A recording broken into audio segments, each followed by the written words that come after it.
Hello, good afternoon. This is Maisha Marie coming to do our Reading the Bible together.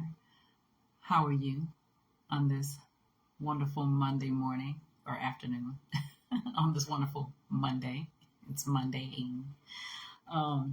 We're going to go ahead and read Judges chapter 14 today. And we are, as usual, coming from the New Living Translation. And we're going to go ahead and get started. One day when Samson was in Timnah, one of the Philistine women caught his eye. I say Philistine or Philistine. It depends on the day. When he returned home, he told his father and mother, a young Philistine woman in Timnah caught my eye. I want to marry her. Get her for me. His father and mother objected. Isn't there even one woman in our tribe or among all the Israelites you could marry?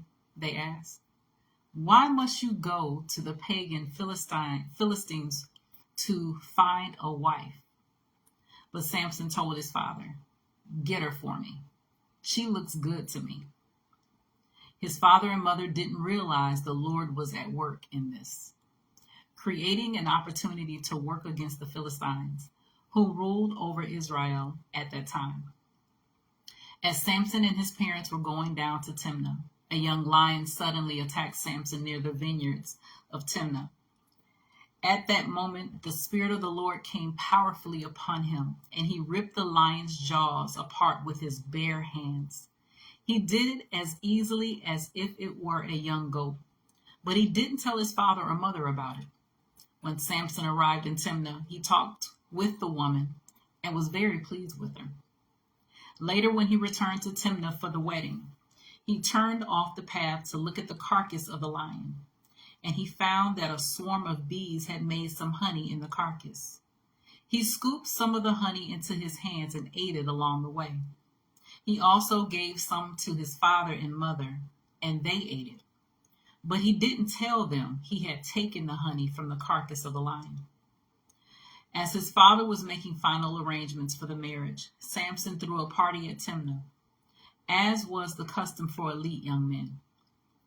When the bride's parents saw him, they selected 30 young men from the town to be his companions. Samson said to them, let me tell you a riddle. If you solve my riddle during this 7 days of celebration, I will give you 30 fine linen robes and 30 sets of festive clothing. But if you can't solve it, then you must give me 30 fine linen robes and 30 sets of festive clothing. All right, they agreed. Let's hear your riddle. So he said, out of the one who eats came something to eat. Out of the strong came something sweet. 3 days later, they were still trying to figure it out. On the fourth day, they said to Samson's wife, entice your husband to explain the riddle for us, or we will burn down your father's house with you in it. Did you invite us to this party just to make us poor? So Samson's wife came to him in tears and said, you don't love me. You hate me. You have given my people a riddle, but you haven't told me the answer. I haven't even given the answer to my father or mother, he replied. Why should I tell you?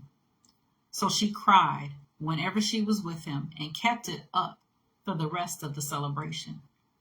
At last, on the seventh day, he told her the answer because she was tormenting him with her nagging. Then she explained the riddle to the young men. So before sunset of the seventh day, the men of the town came to Samson with their answer. What is sweeter than honey? What is stronger than a lion? Samson replied, if you hadn't plowed with my heifer, you wouldn't have solved my riddle. Then the Spirit of the Lord came powerfully upon him. He went down to the town of Ashkelon, killed 30 men, took their belongings, and gave their clothing to the men who had solved his riddle. But Samson was furious about what had happened, and he went back home to live with his father and mother. So his wife was given in marriage to the man who had been Samson's best man at the wedding. That was a relatively short chapter as well. I think last week one of them was that short as well. So that was Judges chapter 14 from the New Living Translation. As always, continue to search the scriptures daily to see what is true. Allow Holy Spirit to illuminate the word into your heart, your mind, and soul, bringing knowledge, understanding, and wisdom, and most of all, revelation of who God is, his nature, his character, and how much he truly, truly loves you. You guys take care. God bless. And until next time.